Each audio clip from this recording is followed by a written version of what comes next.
You can reach me on all social media. Well, let's just do Facebook for this. You can reach me at Antonio Big Coach Carter. We're in the process of doing some rebranding now that'll come back out in September. So we're getting it all together, brother. But if you need to reach me, you can reach me on Facebook at Antonio Big Coach Carter. Send me a message. I would love to talk to you. I would love to hear from you. Whatever I can do to help you in your process and in your journey, because life is a journey, man. And, the most honorable Elijah Muhammad says we don't even learn how to live until we're 72 years old. He said it takes us until 72 to learn how to live life. And I'm finding out that he's exactly correct, brother, because at 44, the only thing I know every day I wake up is that I know nothing. I know nothing. I find this out more and more every day. I know nothing about this thing called life. And that's a fact. And if you take that number that he just gave you, 72, right? 7 plus 2 equals 9. And we all have 9 lives, baby. That's why we start living at 72. My favorite number too, because actually it is the highest number. Every other number is a derivative of that. You can't go any higher than 9. You take all these numbers and put them together, but 9 is the highest number.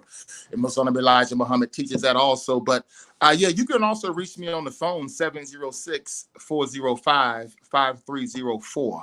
706-405-5304. So if you want to text or whatever, you can do that. I'm very interested in hearing from you. He's not the little coach. He's the big coach. Now, the wise for you. Yes, sir. Give us a brief story on the old you and take us into the new you. Hey, I don't even know if I can give you a brief story on the old guy. But he was just a very undisciplined man, a very talented young man, but very undisciplined, a very angry young man. Couldn't really figure it all out. You know what I mean? Extremely talented, surrounded by great men all of my life. I was mentored by the Reverend Al Sharpton when I was a young civil rights activist.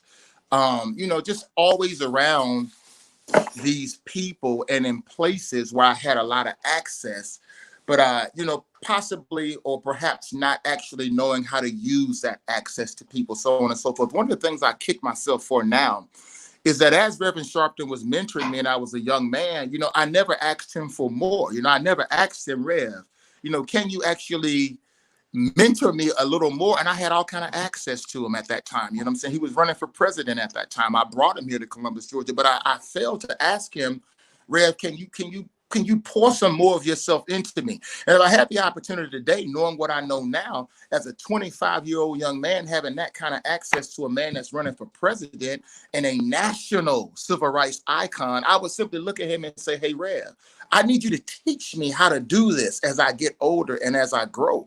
And that's one of the things I didn't do. I had so many people around me at the time. Minister Tony Muhammad, who was Minister Farrakhan's Western region representative, Minister Sharif Muhammad, who was Minister Farrakhan's Southern region. I just had access to all of these powerful men. Charles Steele, who is the national director of the Southern Christian Leadership Conference. That's Dr. King's rights organization. And I remember I would go up and visit with Reverend Steele, and I brought him here to Columbus a couple times too. But, at the SCLC, a lot of people don't know this, but the boardroom table and the actual chair that Dr. King used to sit at when he ran the SCLC, they still had that table and they still had that chair. I remember Dr. Steele opening that room up for me to let me sit at that table and to take a picture in the very chair Dr. King used to sit in.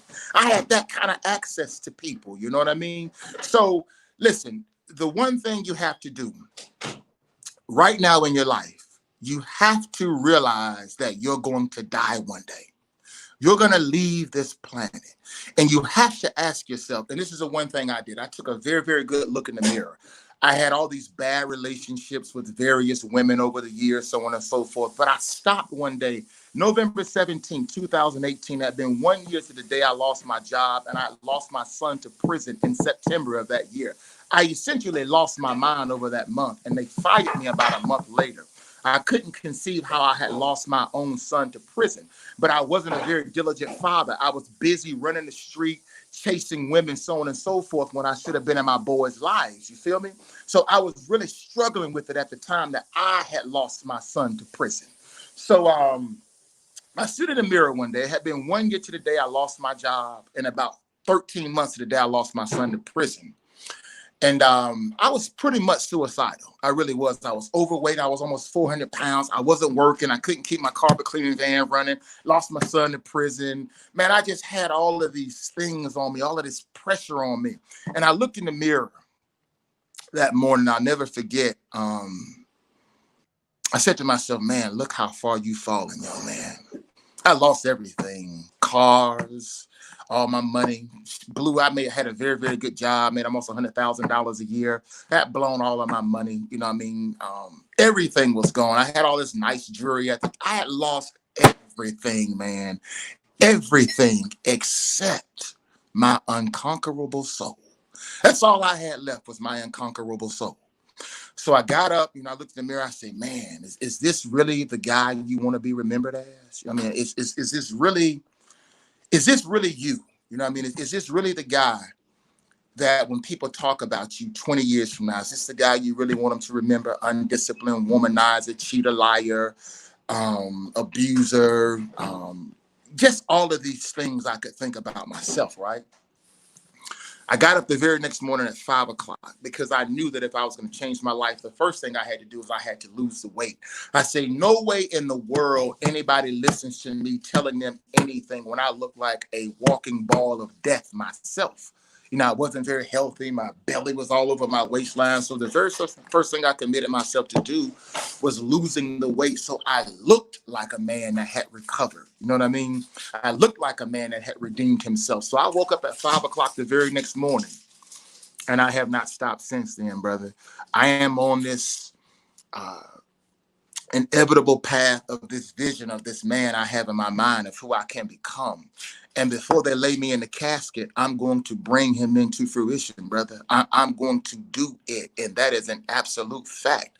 There's absolutely nothing that can keep me from bringing this guy, big coach. There's nothing that can keep me from bringing him into fruition. Only death can keep me from it. So I'm about 60 some odd days out from relaunching all of my branding. Somewhere around September the 1st, I'll relaunch it all. And I think in about another 24 to 36 months, I'll have this whole entire thing turned around, brother. And we'll be up, and away to infinity and beyond. And the only thing that can stop me from it is death. And that's just the bottom line. Ladies and gentlemen, ex-Fat Boy Friday, Bethune-Cookman University graduate. This is the HBCU experience. Big coach. Yeah, that's a fact. Big coach. I'm gonna say it again. I want to correct something real quick though. I didn't graduate from Bethune. I spent 2 years there signing a football scholarship to Bethune in 1994. I didn't graduate, but that is my school, period. East Coast bottom line.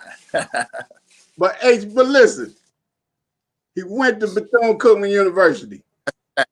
I'm not mad at him because I'm a Tennessee State Tiger. But no matter what school he went to, he went through some things. Yeah, man. Became the big coach. 10 toes down. He lost all the pounds. Yeah. AC, he keeping it cool. Antonio Carter. Yes, sir. Look him up on Facebook. My brother, before we go, is there anything else you want to leave us with? Man, listen, I'll leave you with this. And my mentor says this. Things in your life can always get better because you can always get better. That's the bottom line. If you think you've gotten to a place in life where you cannot get any better, man, that's a sad place to be. And I spent many, many years there, brother. I'm telling you, that's a death sentence. Things in your life can always get better because you can always get better. And that's the bottom line. Ladies and gentlemen, I kept my word. I told you, I'm going to bring you the biggest names in the game. This is my brother. This is my friend. Follow me on all social media platforms, even on Cash App at Entertainer. And like I tell people all over the world, work on your gifts, develop your skills. Because when people hear you and when people see what you do, you may be the only school that they ever see. And until next time, I thank God for my brother, Big Coach Anthony Carter. I thank you for everybody that's been tuning in today. And until next time, I thank you for your time. Thank you, and I love you, man. Thank you so much. Love you too, my man. Yes. back in 2018. Love letter to my brother. Yes. I didn't realize that you gave up and lost everything. Woo! When I They saw say what they want to say. I didn't know that you were mentally unstable. Come on now. Somebody out there need to hear this. Your dream, not to know you had lost everything. Everything. I'm just saying, I want to put 10 toes down. 10 down. I didn't know your weight grew to almost 400 pounds. Woo! I didn't know it hit you that hard. Come on. I didn't know you lost your job. I saw you hanging with different types of folk, but I didn't know you were broke. I didn't know, my brother, and I'm sorry. I didn't know you were undisciplined. I didn't know you were angry. I didn't know you were rude. I didn't know you were a know-it-all that was about to fall. I didn't know. But what I do know is that when you threw in the towel, you went back and got the towel. Yes, sir. You wiped yourself off. Woo! You picked up your dream. You went back and got everything that you lost, no matter what it cost.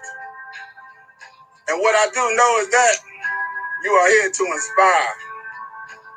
And anybody listening to you can do what you did. Get up off their tail and go get their life back.